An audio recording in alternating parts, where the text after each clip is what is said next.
sort of accidental. I'm Cornell Clayton, Director of the Foley Institute, and on behalf of the Institute, I want to welcome you out to our event today.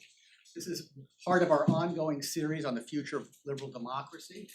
And we have our next event's not next week, but the following week. No, it's this week on the first. Well, that's right, next week.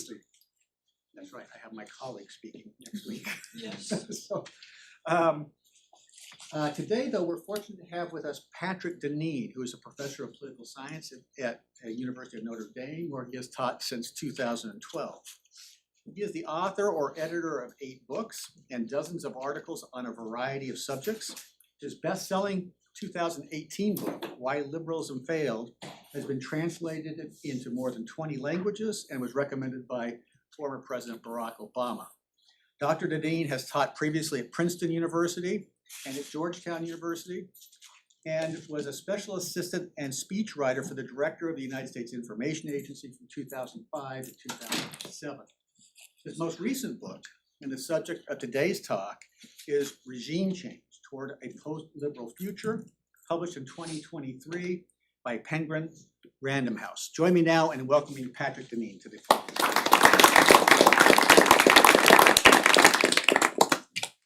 Thank you so much. Thanks for coming out. What a beautiful day. I don't know what you're doing here, but I guess pizza trumps gorgeous weather, and what a pleasure for me to be here. Thank you for the invitation of Dr. Elgar.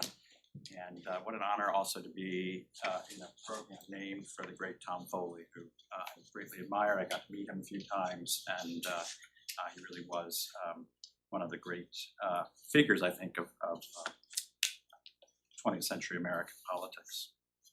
So my title is somewhat provocative, the title of the book and title of the lecture, Regime Change. What do I mean to convey by this title? The title itself, of course, evokes the violent overthrow of a government. This is a term that became in vogue, especially during the lead up to the war in Iraq. That ultimately led to the overthrow of the regime or government of Saddam Hussein and the establishment there of a version of liberal democracy in its place. But as that experience certainly revealed, if it wasn't already known to us, it's one thing to overthrow a government. And for a powerful nation like the United States fighting against a relatively weaker nation, it's fairly easy. I don't mean in light of how horrible and violent that war was. But it's a lot easier, it turns out, to overthrow a government than it is to actually achieve regime change, to actually achieve a fundamental change in that, broadly speaking, that way of life. And it's in this latter sense that I mean regime, in the broadest sense, a nation's constitution, not now merely in the written constitution, but in the sense of that which constitutes a people, that which constitutes a tradition, that which constitutes a way of life. Those of you who might be familiar with Plato's Republic, or have heard of Plato's Republic, the title of that book is actually Politeia. Republic is sort of a bad translation of that. And that word literally means in the Greek, constitution. The book should be called The Constitution, which includes such things as the literature that's read, how one tells stories, what should be studied, what the educational system or its topic should be, its character, its animating spirit, its deepest beliefs, its way of life. Thus, regime change, it turns out, is an extremely difficult thing to achieve, often rubbing against or running against some deeply held, deep-seated ways of life. It's more than a mere change of government, and indeed, it may not entail a change in government at all. And that's in many ways how I imagine a certain kind of regime taking place. In fact, that is taking place today. It seems to me, in fact, that many Americans today are pining for some kind of regime change, at least if consistent expressions of deep and pervasive levels of unhappiness and discontent with our government, with our institutions, with our economic arrangements, with our social and even private spheres of life, the levels of expressed discontent, especially among younger people, would seem to suggest that regime change or the desire for regime change is in the air. While some long for the restoration of a better time in the past, many today, and I think here especially younger people, are in a more revolutionary mindset. Look what's happening in New York City right now. longing for the creation of something new, something different, something yet undefined. Now, the particular source of a longing for regime change that I want to focus on today is the dissatisfaction that has been expressed, at least in the last several elections here in the United States, as well as across the world. We were just talking about Brexit as we were coming to campus. An expression of dissatisfaction with the ruling class, the people who are in charge, people like Tom Foley, not specifically him. I actually think he enjoyed a time of deep sense of legitimacy of the system. And he enjoyed a kind of support that the system itself was able to lend to being someone like the Speaker of the House at the time. But right now, liberal democracy, both in America and worldwide, is under extreme duress, the topic of this lecture series, among other things. Now, by writing and speaking on this subject, it's my effort, at least, to attempt to understand this phenomenon in terms by which this phenomenon might understand itself, not from the perspective of the ruling class. And this is difficult because people who analyze politics are actually in the ruling class. People in universities, people in institutions of public intellectual commentary, people who are formed and shaped by the institutions of the ruling class actually have a vested interest not to regard the rebellion that's taking place largely from below as a legitimate expression of discontent with them, with us. And so I think actually institutions, universities, leading institutions have done a relatively poor job at analyzing the nature of this regime change. And for this reason, it becomes difficult for us to understand it in its own terms. I, of course, because I've been willing to take a somewhat more sympathetic view of those who are engaged in the effort to overthrow or to change the regime in this perspective, I have been regarded as something of a reactionary, not conservative, or reactionary.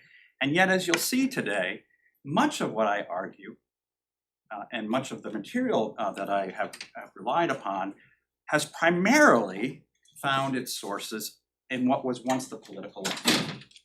In particular, class analysis that rested on Marxist or Marxist-adjacent thinkers who once upon a time engaged in class analysis primarily.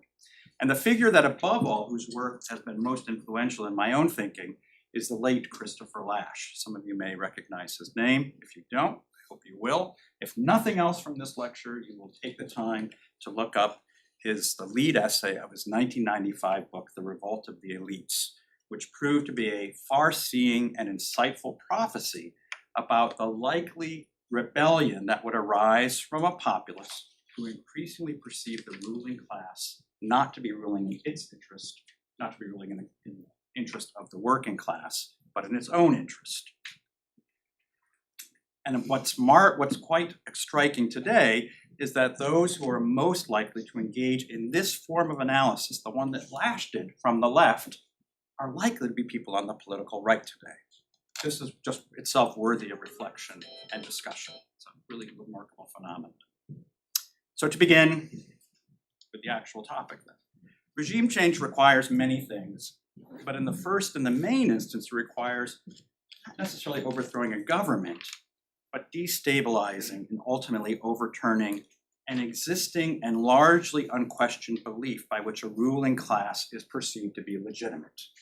So we have Tom Foley there looking over us, legitimately the Speaker of the House, legitimately seen as someone who represented the views of this district and then by extension as Speaker, the Congress, or at least some segment of the Congress, and that the Congress itself was seen as legitimate. It had a legitimate claim to governing in a way that today seems somewhat more troubled.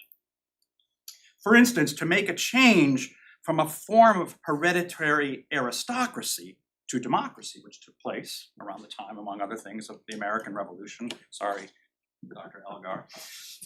I know you call it the rebellion, but it's not simply enough to substitute one set of aristocrats for another set of aristocrats. Right? That wouldn't constitute regime change. Rather, one needs a more fundamental and therefore more deeply challenging transformation of governing principles One that had previously been based on the legitimacy of the rule of the few based upon their family lineage, claiming to govern out of a sense of noblesse oblige, to the rule of many, to the rule of all of us, based upon the accumulation of our individual choices and preferences in the form of voting. Now, while such a fundamental transformation in the world history has involved violence, and indeed that particular revolution involved some violence, the more transformational form of regime change requires a foundational change in belief of what constitutes legitimate government or legitimate claim to rule, a change in worldview, a change in philosophy.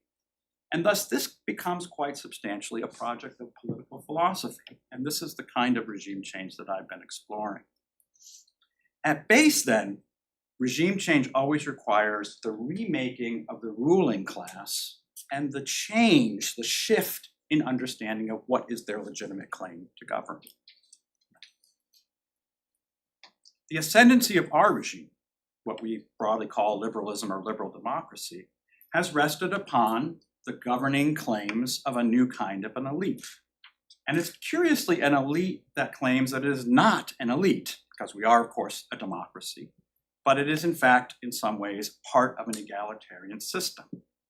It is arguably one of the defining features of our elite and its educational system to shroud the way it actually functions as an elite class, to in some ways have the sort of theory that we are a classless society, and makes difficult the capacity of this elite to examine itself. This was not always the case. A core ambition of early modern liberalism, our regime, was to overthrow the old aristocracy, the idea that ruling was based upon inheritance of one's status. The regime that was to replace this old regime, while at least purportedly based upon equality, was explicitly, in fact, based upon the replacement of the old elite with a new elite. It was quite explicit at the time of the formation of liberal democracy. This new elite would lay claim, not in the first instance to hereditary rank and status, but to talent and ability. Thomas Jefferson would describe this new elite as a natural aristocracy, determined, and I quote, by virtue and talents, in contrast to what he described as, quote, an artificial aristocracy arising from wealth and birth. This is what we now today call the meritocracy, that which merits ascent. This is why we select students at places like Harvard and Princeton and Yale, not based upon lot, which would be democratic, but upon selection criteria, by winnowing applications, by selecting carefully who is in and who is out. The architects of modern liberalism believed that the new aristocracy would especially manifest itself in achievements in both the public and the private sphere, creating open spaces for opportunity for those of natural ability. Now, for the purposes of summary, this new aristocracy, this meritocracy that arose, came to exhibit three main features against which today there is an uprising that actually have created the conditions successfully. This successful new aristocracy has generated a new revolution from below, just as the old aristocracy. It's generated a resistance from below. And these are the three features I will submit to you. Again, very summary, very sketchy, but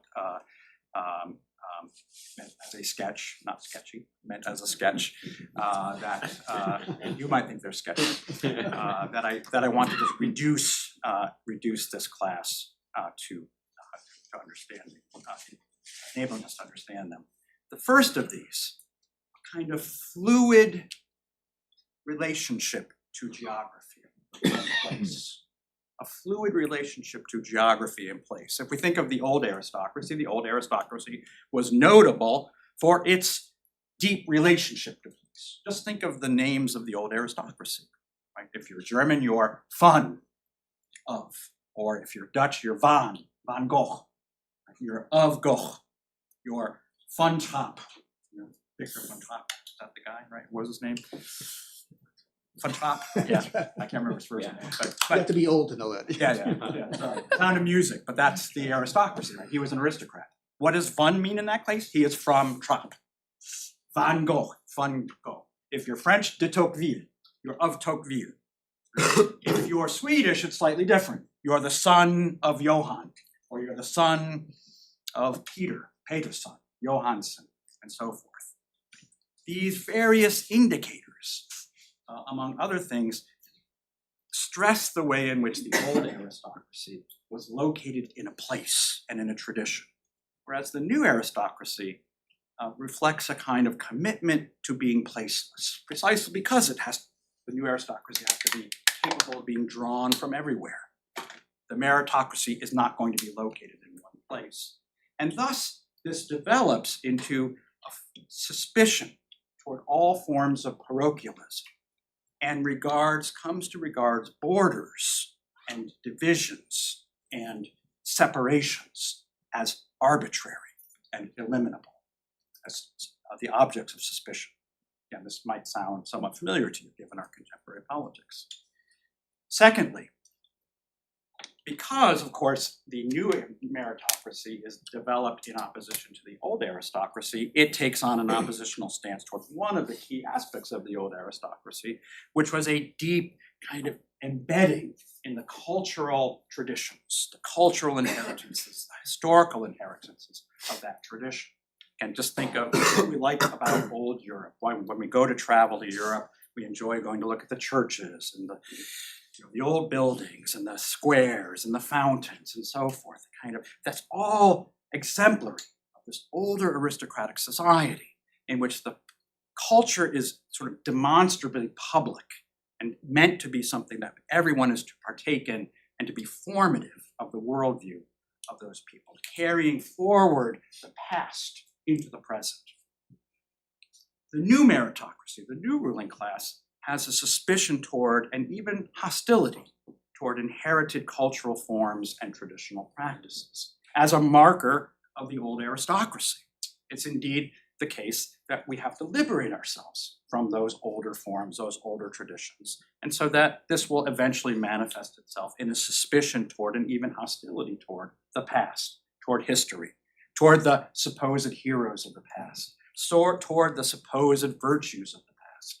It's a forward-looking ideology as opposed to a backward one. Third, the last feature I'll underscore. Because of these two features I've just mentioned, one should not be surprised to witness an increasing division and separation between this elite and the ordinary citizens of the nation in which that elite finds itself. The ordinary citizens who typically do not share these first two commitments, in fact, share rather different commitments. Commitments that come to be regarded as retrograde and even morally backward. One of the most revealing lines of this was an article by Kevin Williamson. This is not a left or right thing. This was an article written in the National Review by a conservative author who, having disdain for ordinary citizens who were complaining about the way that their hometowns are being forgotten by the people in the cities, Williamson said, well, what they really need to do is get off the fentanyl and rent a U-Haul and move.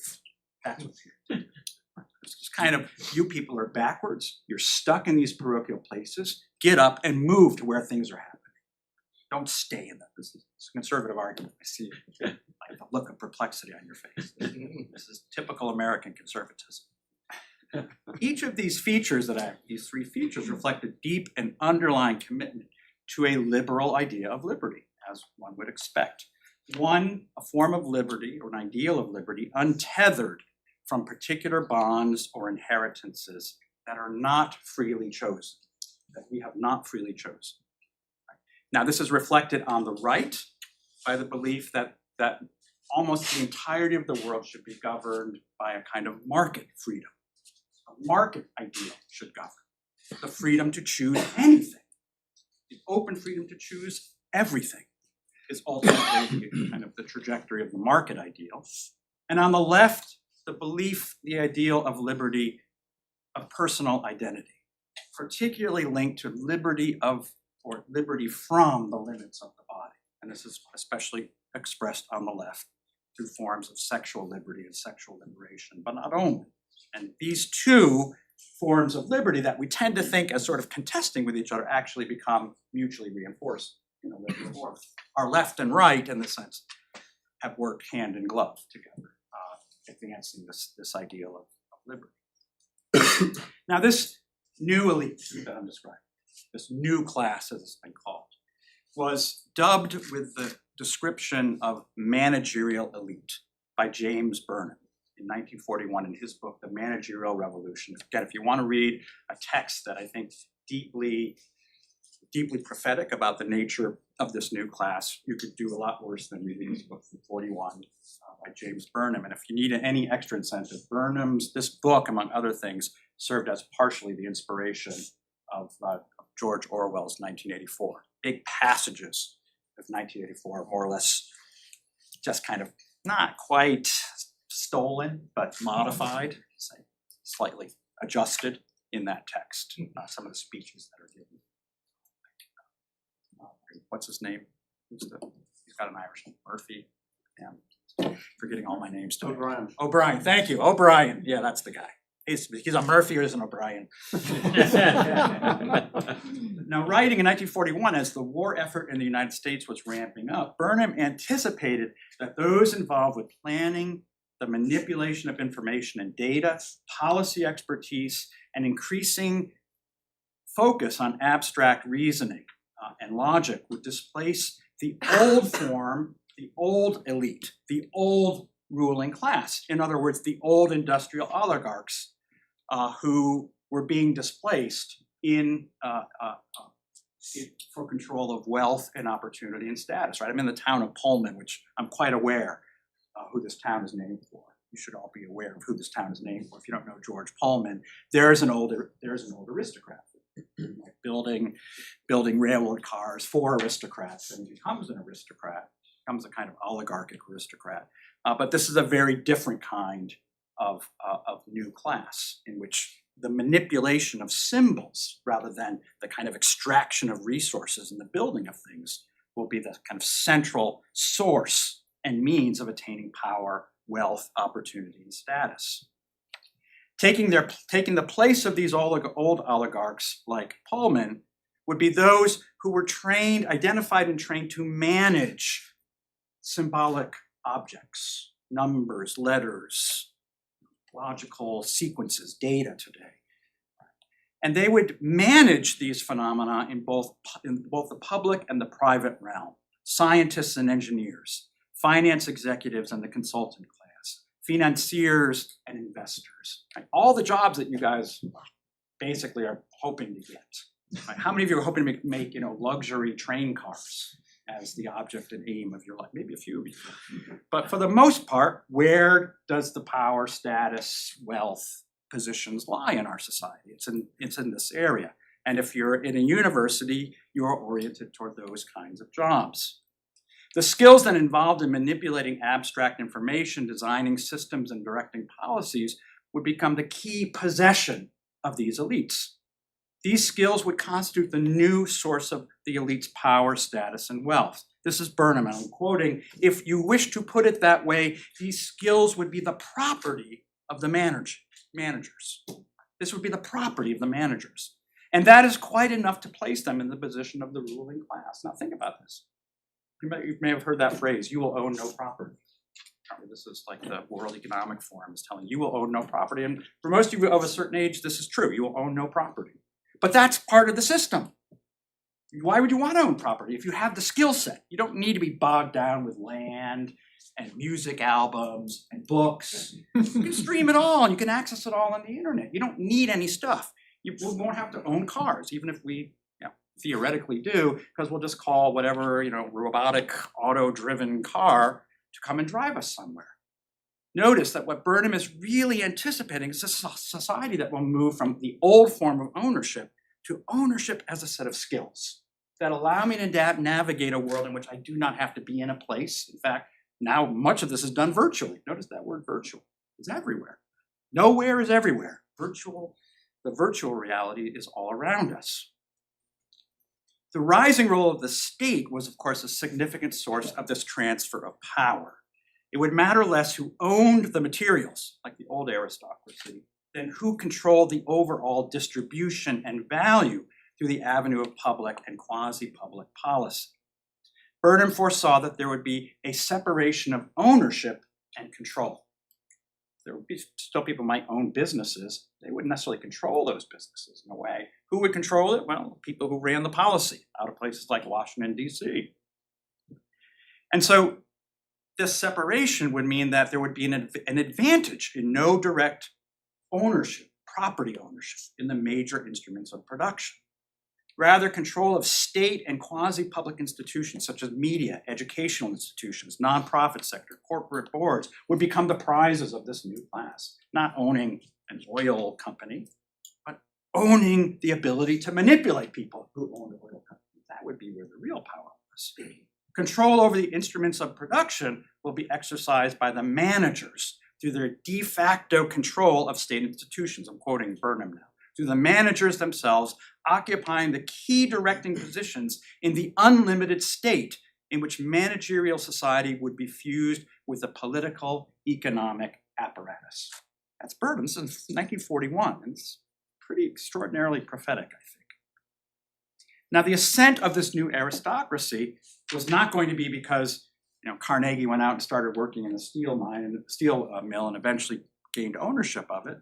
Identification of this new aristocracy would involve the successful navigation of a credentialing landscape in the pursuit of acquiring those managerial skills, getting into the right schools, studying in the right programs, getting the right grades, getting the right internships, right? Getting all of the right credentialing and eventually skill sets in a row. These skills would consist in the main in the manipulation of abstract data, often financial manipulation, risk management, cost-benefit analysis, actuarial calculations, consultation, efficiency, maximization, and the like. Almost every one of my students goes into consulting at 22 years of age. What do they possibly have? What do they possibly know to offer consultation? But this is the skill set, and they're developing that skill set further. As celebrated by Richard Florida in a book called The Rise of the Creative Class would share skills and emulate the lifestyles of a super creative class, the genuine 1%, or actually about 12% in his estimation, which would consist of a minority of upwardly mobile, symbolic analysts, people manipulating information, but which augmented with this larger creative class constitutes roughly a third of our population. These are the reliably kind of the ruling class in America today. While about 47, just about half of the population, are in various service sectors, whose low pay and insecure social safety net replaces the sort of downstairs servants of the old aristocracy. We don't have to have them live in the house, we can have them come out and do our yard work. This new aristocracy, this meritocracy, exercised a near monopoly on social capital today. Not just capital, but social capital. Maybe even more important than capital is social capital.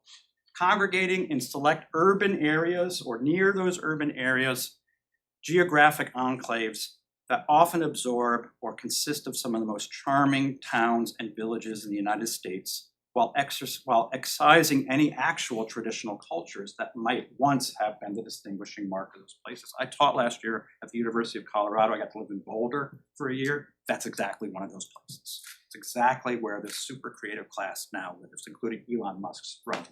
There's a restaurant in that town. Beautiful town, of course, traditionally a mining town, but today the enclave of this super creative class. Try buying a home in this town and you'll find if you're not a member of the super creative class, you will not be able to afford a home in this town, much less the rent. Now, this elite class is particularly adept at reproducing itself. It is in some ways a replication of the old aristocracy. It denies that one's status should be conferred as a result of birth, like the old aristocracy being born to Prince Charles means you get to be king someday, but essentially replicates the form of reproduction of itself through intermarrying, through what's been described as assortative mating, making sure you marry somebody of the same class. This is why you go to places like Princeton, not only to get the skills, but to make sure you're going to marry somebody also who went to Princeton, and thus ensuring a monopoly on wealth and social capital. Marrying relatively late, producing 1 to 2 children, they devote extraordinary resources to cultivating a successor generation of comparably advantaged elites with near total success as the artificial aristocracy of old. It's just remarkable the way in which the children of these parents end up likely going to the top schools. Now, of course, this system is manipulated, and is manipulated quite extensively, as was revealed when actresses Lori Loughlin and Felicity Huffman were revealed to have bribed and cheated to ensure admission of their children to elite universities. But these blatant abuses were just a small step over the line of what's actually done every day, in which access to elite private schools or their public school equivalents, modern versions of cotillion by making sure your children are hanging out with other upper-class children, the ongoing education in manners and morals of the ruling class through globalized upper-class activities, family-supported domestic and international volunteer activities that could put onto resumes, sports camps that elevate athletic prowess to gain scholarships, travel teams, try paying for a travel team if you're from the servant class, SAT prep courses, and pre-college summer education opportunities. These are just some of the ways that are completely legitimate ways to game the system, and which today's upper class are able to replicate themselves by using. Burnham recognized in 1941 a key feature of any elite order is the ability of self-replication. And this is what he wrote: through the possession of privilege, power, and command of educational facilities, the managerial elite will be able to control within limits the personnel of the managerial recruits, and the ruling class of managers will thus achieve a certain continuity from generation to generation. So much for meritocracy that's completely open, that Jefferson had once envisaged. So, these are some of the outlines, some of the features of the ruling class. Let me just come back and I'll conclude with the 3 features that I mentioned and how they've generated a kind of rebellion. The first that I mentioned was a kind of placelessness, a commitment to placelessness. The key feature of the managerial meritocracy, the new aristocracy, is its mobility and view of places as fungible. A vast testing and assessment regime exists to identify potential managerial talent everywhere on the globe. Everywhere on the globe. If you want to attend American University, they have SAT tests you can take anywhere in the world. These testing systems seek to extract human raw material from whatever arbitrary location it happened to have been born and raised in. Once upon a time, this was a place where I guess logging was pretty big, maybe mining was pretty big. You would extract all the valuable resources. That's how you get wealthy. Now you extract the valuable resources in the form of human capital. You identify the raw talent of those who might belong to the meritocracy. You refine that material in elite educational institutions, and you insert that material into the global economy in what have become key urban hubs that become magnets for that refined product. As the experience with COVID-19 revealed, if we didn't already realize this work can be done nearly anywhere and often through a screen and a wireless connection, making the connection to any particular place tenuous and revisable. While those who were deemed to be essential workers were not quite as blessed by placelessness, those who were deemed to be non-essential workers, or the laptop class, revealed in many ways this basic fact of our class system today. Because that work actively seeks to transcend any arbitrary geographic boundaries, so much of it today actually is premised on the idea that where we are is simply an accident.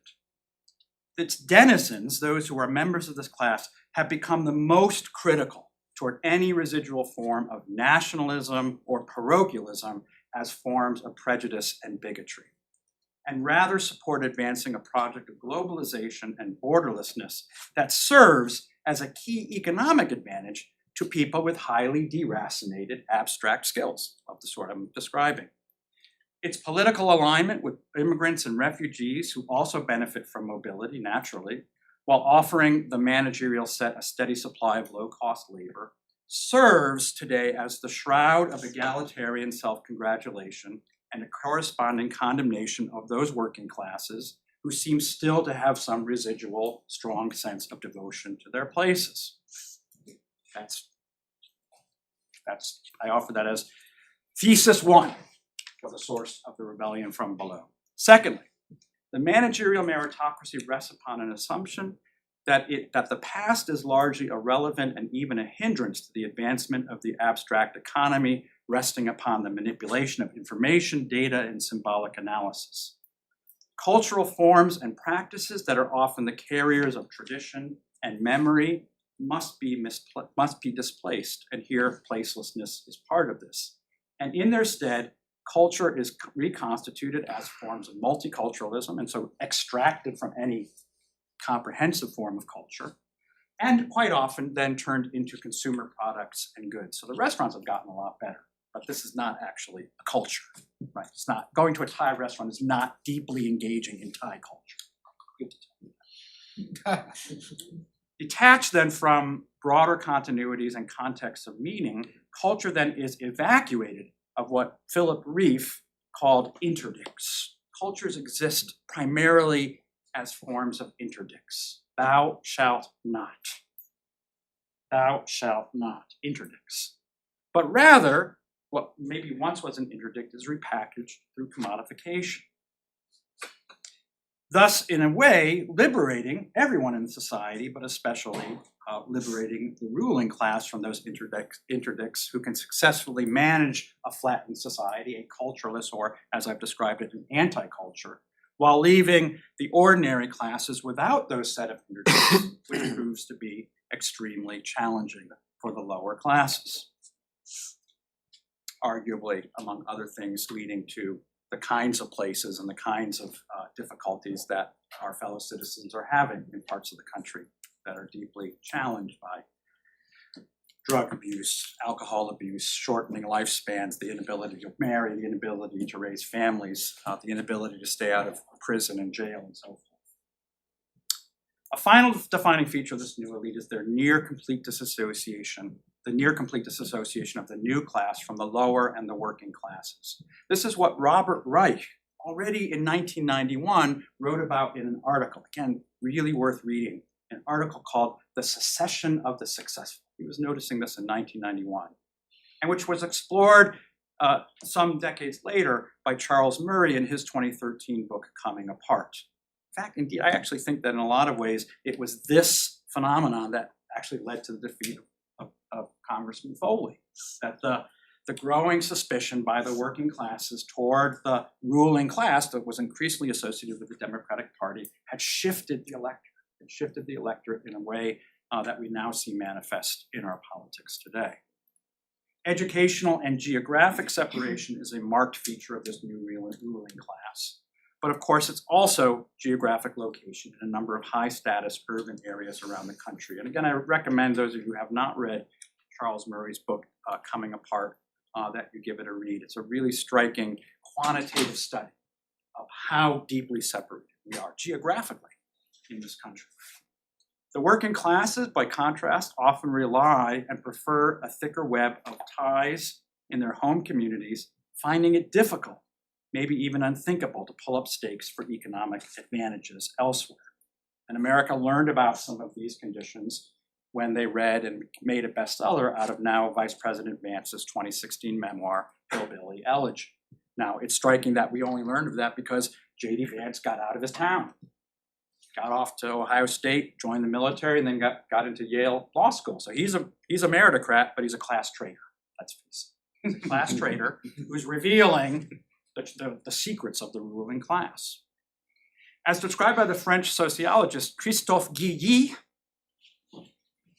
the ruling class is enclosed in new citadels, its denizens engaged in self-segregation, I'm quoting here, through a uniform style of thinking and speaking.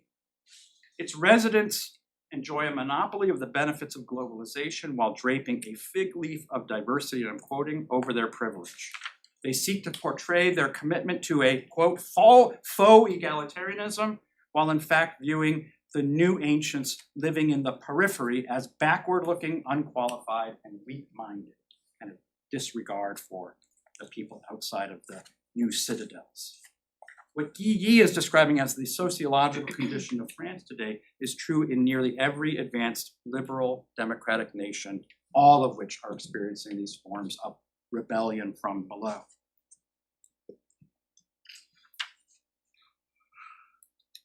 So let me wind up then. I've described then the rise of a kind of new ruling class.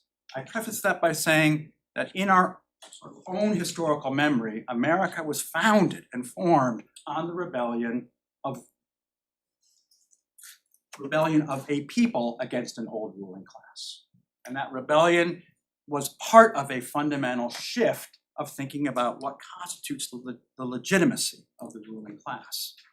To the extent that we are now experiencing or suspect we're experiencing something like a regime change, it draws on the same phenomenon.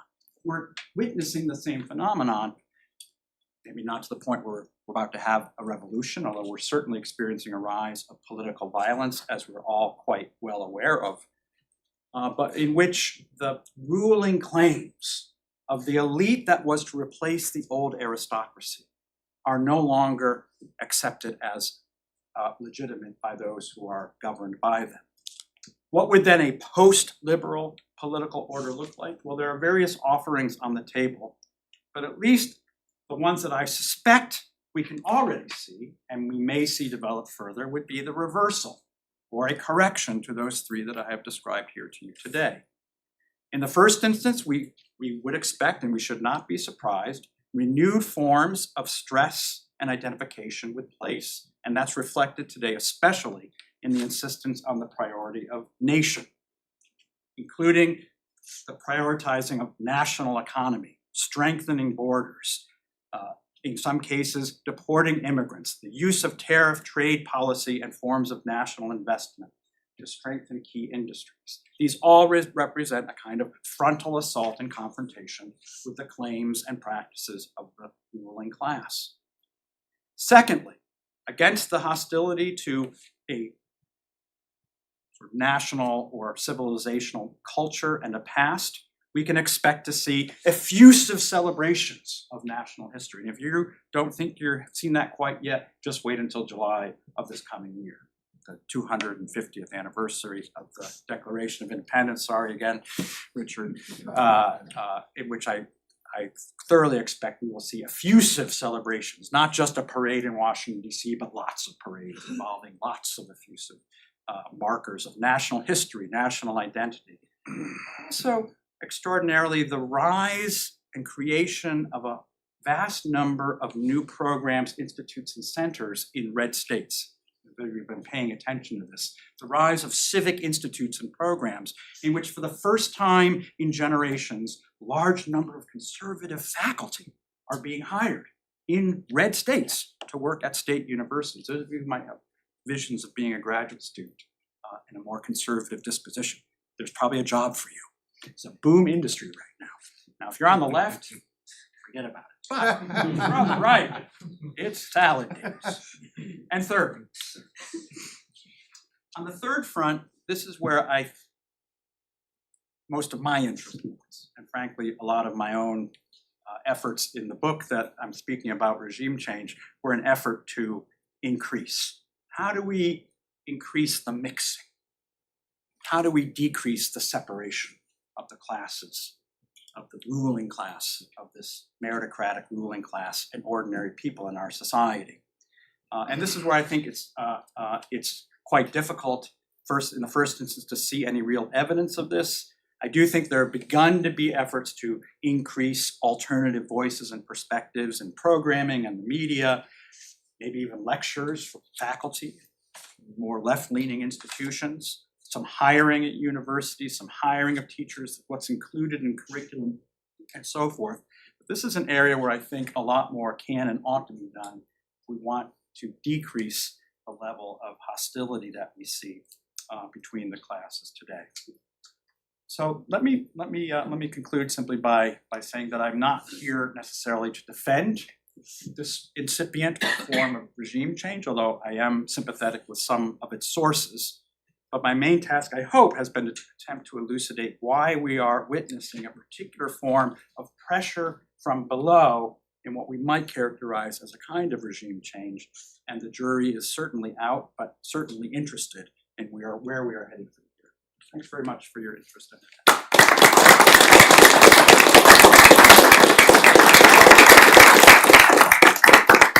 Okay, we have about 15 minutes for some Q&A. In the back. Thank you for your talk and thanks for being here. Thinking about this final statement that you made and other Indigenous scholars such as Robert Malcolm, Patrick Deneen, Hatfield, these scholars advocate for increasing pedagogical and teleological ways of knowing and moving towards more place-based connection. So with the increase of Native positionality in education, law, and politics, what role do you think that Native peoples have during this transition or future transitions? Yeah.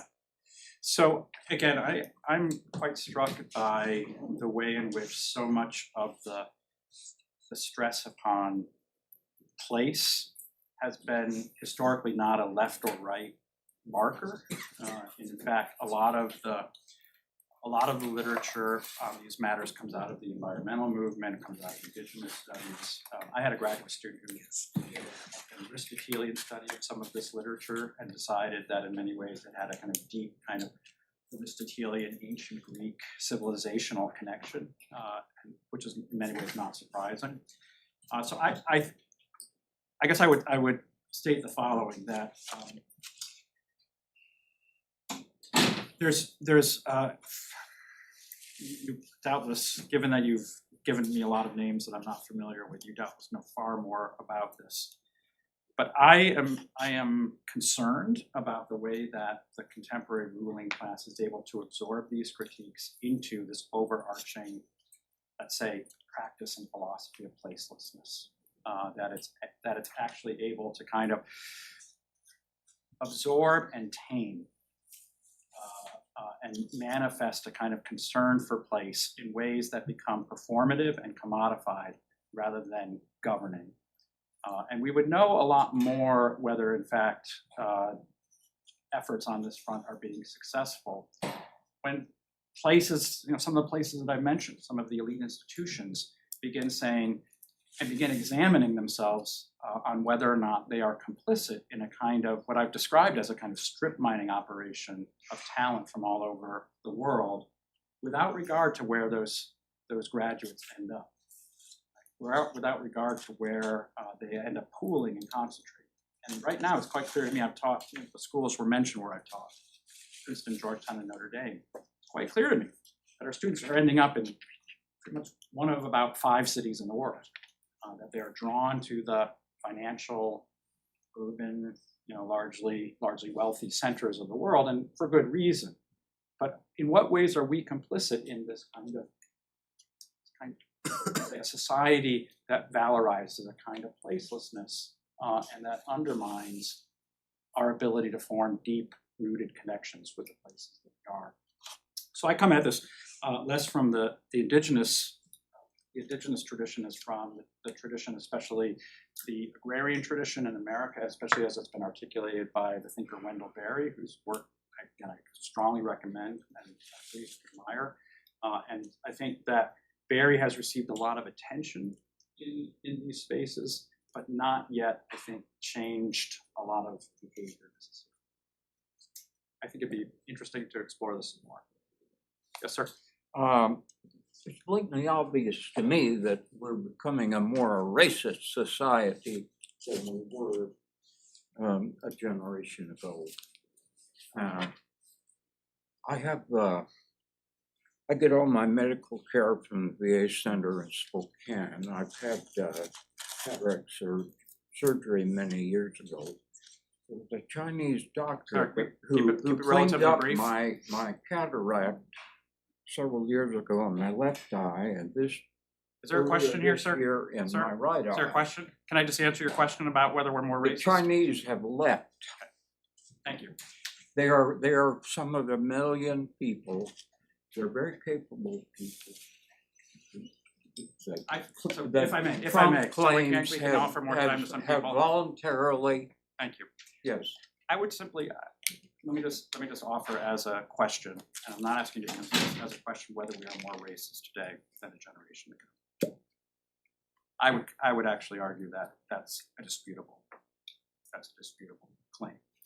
But underlying your question, I think is a extraordinarily important question, which is that race and identity issues have become the main lens by which this elite understands itself to be egalitarian. And my effort here today is not to say that we should not pay attention to racism, sexism, any kind of ism, but why has today's left largely abandoned class analysis, which was the heart and soul of what the left was traditionally? And when we begin to understand and see the way in which the contemporary left is now aligned and indeed identified with this ruling class that I've just described, we would have to say that there is, if we used a Marxist analysis, we would have to say there's a kind of false consciousness.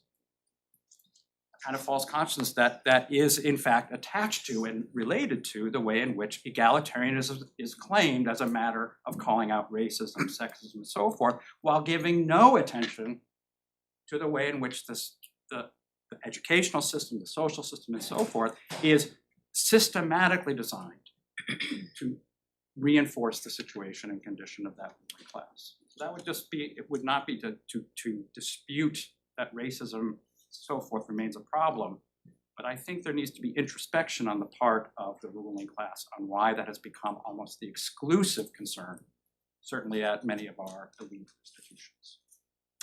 Over there, sir. I wondered if you could ground this rebellion from below in history and offer us some origins or at least key historical turning points at which this rebellion begins or accelerates. I'm a political philosopher, so it's a little above my pay grade to think historically. Maybe it's below my pay grade. Well, you know, I at some level, I think this is actually deeply embedded in the American tradition from the very beginning. Right? There's contestation from the very beginning over what should be the claim of the ruling class, going all the way back to the debates over the Constitution. And one of the things I'm quite fond of is recollecting to my students and to anyone that the Constitution was not just like brought on high by demigods who said, this is our Constitution, everyone just fell on their knees and said, thank you, Lord, for this great, 10 commandments. It was highly contested. And it was deemed by roughly half the population of America to be an elitist document, to be a document that was going to essentially solidify the status of property-owning, wealthy individuals, those who wrote the Constitution. And it was in response to what had been a rebellion, especially a bit of an uprising from below in the form of Shays' Rebellion in Massachusetts, as an effort to say, hey, we, the debtor class, need relief here, and we don't particularly like the political situation and so forth. So that this is a long-standing dynamic in American, arguably world politics, but certainly American politics, that emanates, that bursts forth occasionally. We've seen it, we saw it in that moment of our history. We saw it in the Jeffersonian and the Jacksonian period. We certainly saw it in the turn from the 19th to the 20th century and the rise of William Jennings Bryan and the original populist movement, all of which was seen as a movement of the left. We saw it with the rise of populism, right populism in America, especially in the person of Pat Buchanan in the 1990s. And of course, we've seen various forms of left populism in recent years as well. What's striking is the extent to which this populism as a actuating political phenomenon has moved today to the right. And it's moved to the right. It's not necessarily, populism is not necessarily a right wing, a right movement. And in many ways, historically, it's far more associated with the left than the right. And in American history, I think that's it's quite typically the case. What I was trying to at least lay out today is what are the kind of origins in terms of sort of sociological, political phenomenon for why it's now kind of coded and understood to be a right movement as opposed to a left movement. And I think it has a lot to do with the nature of the liberal ruling class itself. So I think its origin lies somewhere in shifts and changes that were taking place already as we move through the 60s, 70s, 80s, and we see it manifest today in now the obvious contested and tempestuous politics of our day.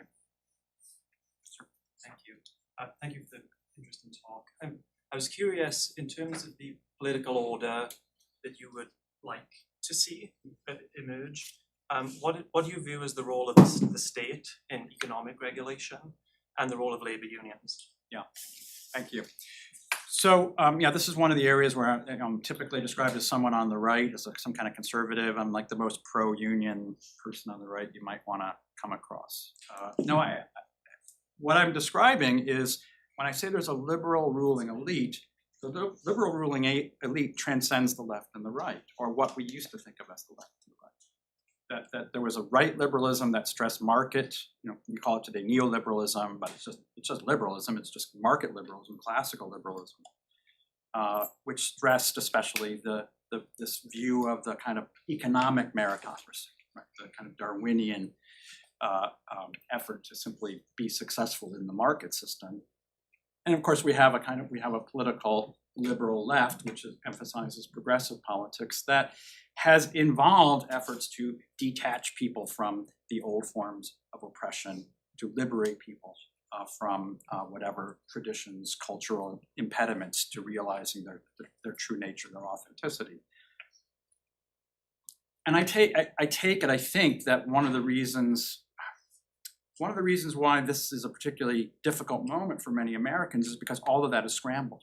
And what we see today is a rise of a kind of populism that infuriates both the old left, of course, but also the old right, those who call themselves never Trumpers, who really simply want to go back to the old division. They really want to go back to the old division of the liberal left against the liberal right. In other words, to go back to the old regime.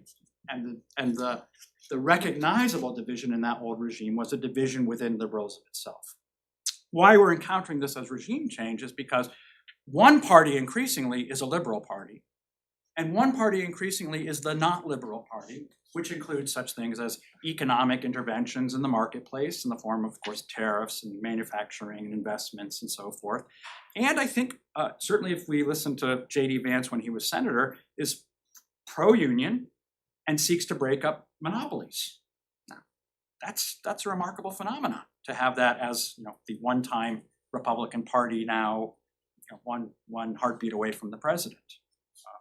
At the same time, it also includes a kind of socially conservative aspect to it, and this is where I think one can expect to see as shocking a shift on the right, which is the deployment of government policy in areas that conservatives have typically said that the government should have no intervention in these areas. And I think where you'll see this especially is family policy. You're seeing a massive amount of activity on the part of conservative think tanks, the conservative sort of intelligentsia.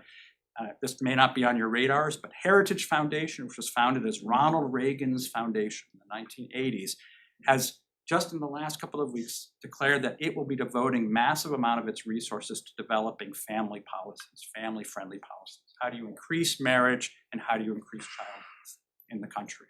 That's a revolution in thinking on the right.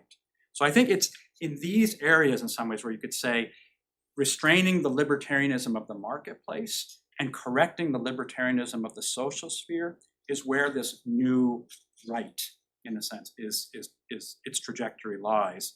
And it will be increasingly against a liberal party that it'll be interesting to see on the left who triumphs there. Is it going to be more of a free market, as Recline-ish, the market's all good and we can take care of inequalities afterwards, or will it be the kind of Bernie Sanders wing? But the left has a real challenge of how it's going to confront the absorption of what used to be the left, the working class, into the right today, and what the left will be going forward. It's an interesting question.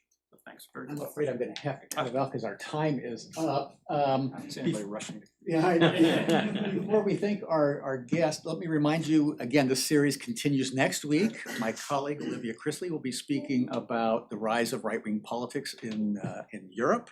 That's next Wednesday, same time, same place. So we'll see you at that lecture next week. And now join me in thanking Patrick Deneen for speaking.